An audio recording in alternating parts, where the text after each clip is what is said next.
Halo, assalamualaikum teman-teman semuanya. Selamat pagi, selamat siang, selamat malam, dimanapun kalian berada. Sehat-sehat semua ya.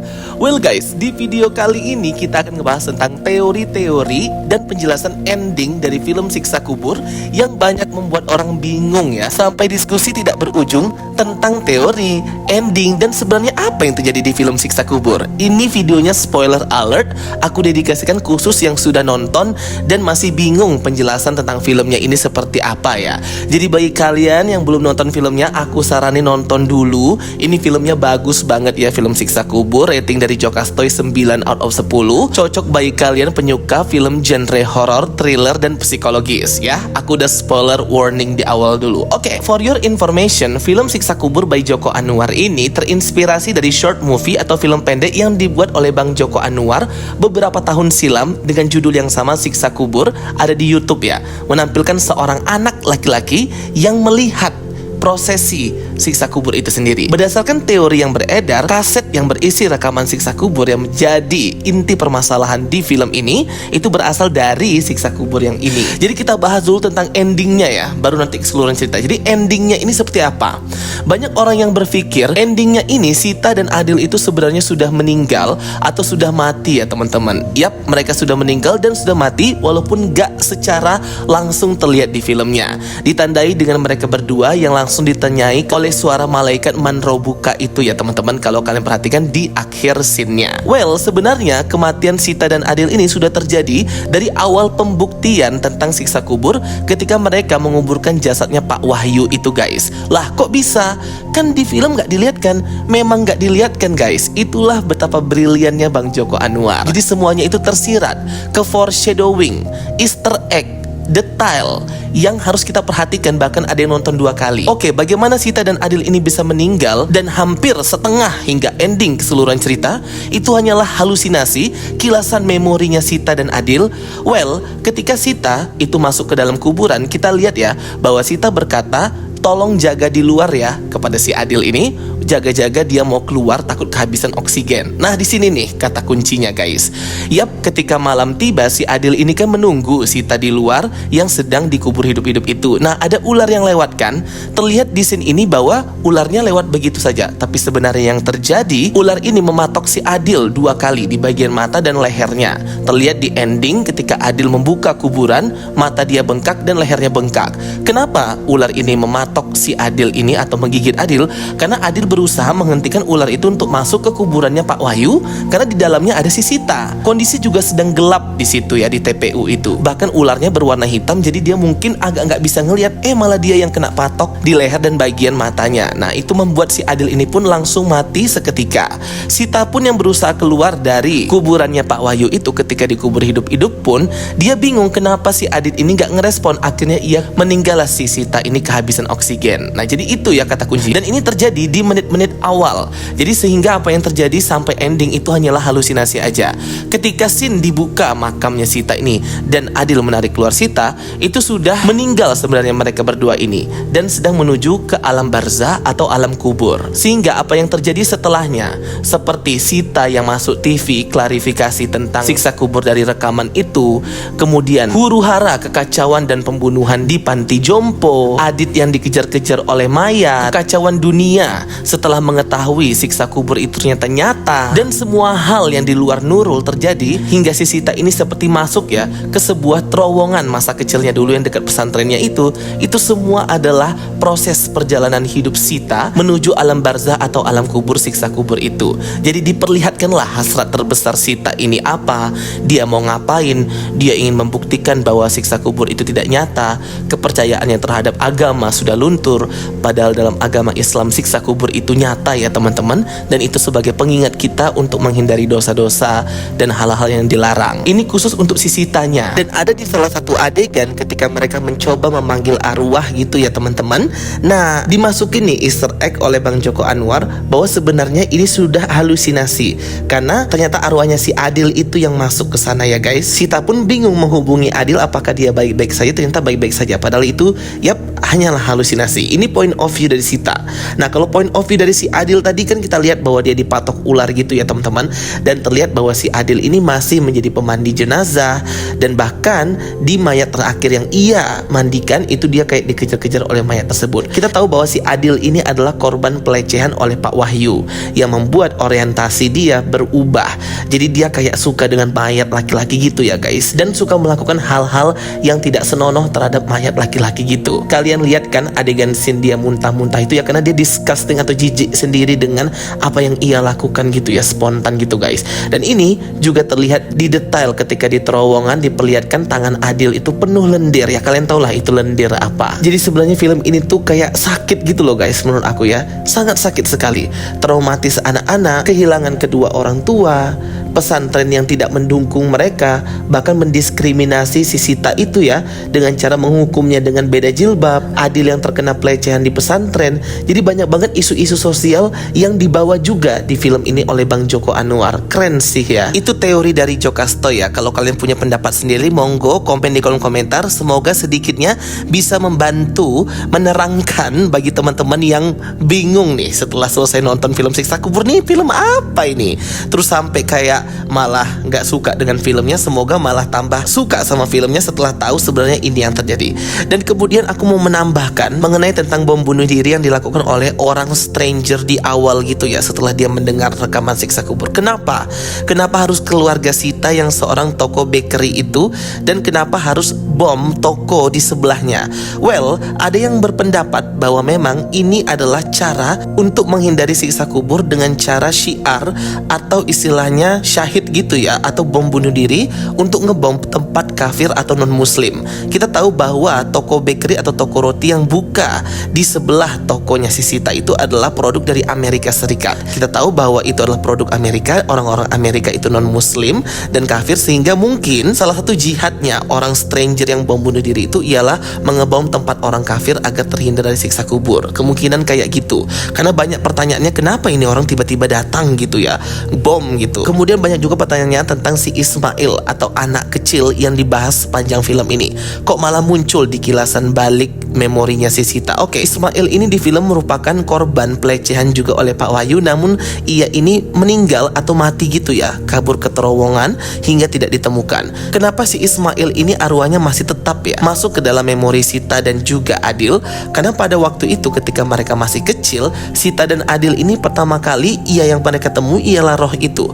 Roh itu mungkin merasa bahwa Sita dan Adil ini orang yang memperdulikannya gitu ya guys. Jadi memang yang pertama kali berkontak komunikasi itu ya dengan si Adil dan Sita, makanya terus terbawa hingga mereka dewasa. Sita ini mati-matian ya waktu dia mengetahui tentang nasib Ismail itu dan berusaha untuk menyelamatkan adiknya si Adil itu ketika ia hendak dilecehkan itu ya teman-teman. Ketika Sita menguping pembicaraan para ustazah tentang nasib si Ismail ini. Nah, si Sita ini dengan hasrat yang sangat besar pengen banget menyelamatkan adiknya agar tidak seperti si Ismail itu dan kasihan dengan nasib Ismail. Nah, jadi makanya Ismail ini terus terbawa di pikirannya si Sita hingga di alam barzahnya. Duh, mohon maaf guys, Adil itu kan kakaknya Sita ya, bukan adiknya ya, mohon maaf.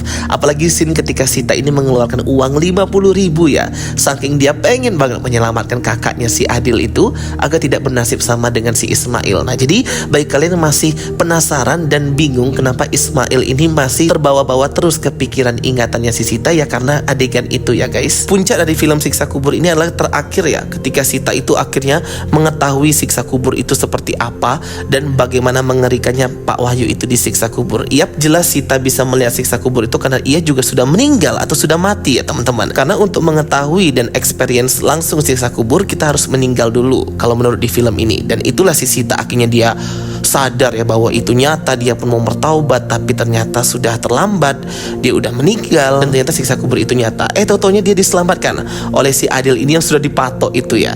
Nah, ini posisinya mereka sudah meninggal guys. Terlihat dari pakaian baju mereka itu masih sama dengan pakaian ketika pertama kali mereka masuk ke liang kubur dan ketika mereka meninggal. Jadi ketika mereka meninggal memakai baju itu, dan ketika mereka hidup lagi mereka nggak tahu bahwa mereka sudah mati juga masih pakai baju yang sama. Teori bahwa Sita dan Adil ini sudah mati dan yang kita lihat sepanjang film sampai ending itu hanyalah halusinasi dan kilasan memori ingatan Sita dan Adil, didukung dengan ending akhir di mana Ibu Nani itu ternyata ternyata masih hidup ya teman-teman. Jadi dia nggak meninggal di mesin cuci itu. Pembunuhan, kekacauan di Panti Jompo itu nggak pernah terjadi karena lihat tangan dengan cincin yang merupakan cincinnya Ibu Nani itu ya teman-teman. Jadi baik Ibu Nani, kakek dan nenek yang ada di Panti Jompo itu semuanya masih hidup kecuali si Pak Wahyu ya, karena dia udah bunuh diri ya pakai pistol itu. Dan juga ada yang bertanya kenapa mayatnya Pak Wahyu itu kok dikuburkannya seperti itu dan kok kain kafannya seperti itu, tidak sesuai dengan ajaran Islam. Ya karena kan si Sita dan Adil ini sudah masuk kriminal teman-teman. Mereka mempermainkan mayat orang lain, menyembunyikan kematiannya, bahkan mengutak-atik mayat tersebut, sehingga ya memang mereka berdua ini tidak mengikuti tata cara di Islam. Makanya seperti itulah Pak Wahyu itu dikuburkan, karena memang si Sita dan Adil juga udah kriminal ya. Jadi semua scene atau cerita yang terjadi yang paling real atau nyata itu sebelum Sita masuk ke liang kubur. Nah sesudahnya itu udah nggak real ya. Semuanya terjadi di alam bawah sadar Sita, halusinasinya hingga ia menghadap malaikat maut juga. Terus ada juga nih teman kita yang bertanya ya, apa hubungannya si Sita ini mau cari tahu tentang siksa kubur itu, dan kenapa ia menyangkut pautkan dengan kematian orang tuanya. Jadi kan ini kayak trauma masa kecil gitu loh guys. Orang tuanya meninggal itu kan karena orang mau bunuh diri, bom bunuh diri karena mau jihad karena siksa kubur itu ya, rekaman itu. Nah ini yang membuat Sita ini kesel dengan hal ini, membuat dia nggak percaya lagi dengan Tuhan, nggak percaya dengan siksa kubur, dan ingin membuktikannya sendiri apakah benar gitu. Dan Sita kan trauma, ia merasa ia yang bersalah kematian kedua orang tuanya karena ngomongin tentang pencurian itu. Akhirnya kedua orang tuanya keluar dari toko, kena lah bom bunuh diri itu. Itu juga yang membuat Sita ini kena mental dan akhirnya malah jadi seperti di akhir Sita mengajak penonton di bioskop untuk bertaubat dengan berzikir bersama-sama gitu ya, bahwa memang siksa kubur itu nyata dalam keagamaan dan kepercayaan Islam, sehingga kita harus mengimani dan mentaatinya. Namun apalah daya Sita sudah meninggal ya, sehingga dia kayak telat taubat gitu. Kasian sekali. Ia meninggal dengan kehabisan oksigen dan ditunjukkan dengan hal-hal terbesar, hal-hal yang ia takuti. Dari mulai nyatanya siksa kubur, orang-orang yang percaya dengan siksa kubur, rekaman itu terbukti, bagaimana kehidupan dari kakaknya si Adil itu yang hancur mungkin karenanya. Nah itu kan adalah ketakutan-ketakutan Sita dan hasrat terbesarnya Sita yang jadi kenyataan, yang sebenarnya itu diperlihatkan sesaat setelah Sita meninggal. Aku bukan ahli agama sekali lagi ya teman-teman, aku juga penuh kesalahan dan penuh dosa. Semoga ini bisa jadi reminder kita untuk jadi orang yang lebih baik aja gitu ya. Aku nggak mau menggurui juga guys. Ketika aku baca-baca kolom komentar, ada juga nih yang mengomentari ya, khususnya di grup spoiler Telegram Jokastoy, ketika kita diskusi, berkata bahwa sebenarnya Adil dan Sita ini udah meninggal ketika dia masih kecil. Ketika mereka keluar terowongan, ada seperti kilatan cahaya berwarna putih. Apakah benar Sita dan Adil ini sudah meninggal saat masih kecil? Ya kita tunggu aja ya konfirmasinya dari Bang Joko Anwar.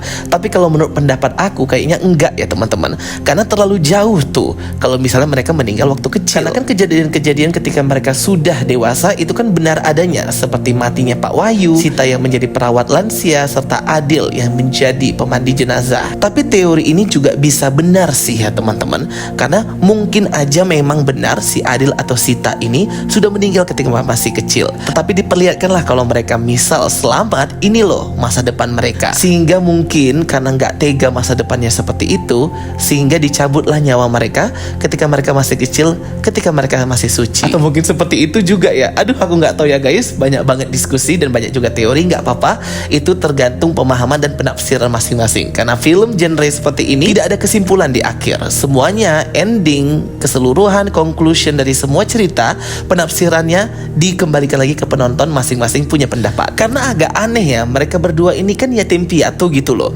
Kok bisa-bisanya ketika dewasa yang satu jadi perawat, yang satu jadi pemandi jenazah. Maksud aku duit siapa gitu yang membiayai mereka gitu ya. Kayak nggak diceritain, kayak logikanya nggak jalan sih kalau mereka bisa jadi perawat tiba-tiba gitu ya. Jadi kemungkinan sih boleh juga ya teori ini. Film ini tuh jenius dan brilian kalau menurut aku ya, membuat penonton itu sesak napas, ikutan nggak nyaman, ikutan disturbing gitu ya dengan apa yang terjadi di sepanjang film ini. Terkhususnya slow burn atau slow pace filmnya ini yang lambat banget dan mendetail, serta sound atau musiknya yang benar-benar mengganggu. Istilahnya tuh kayak membuat kita panik dan merasa nggak nyaman, disturbing.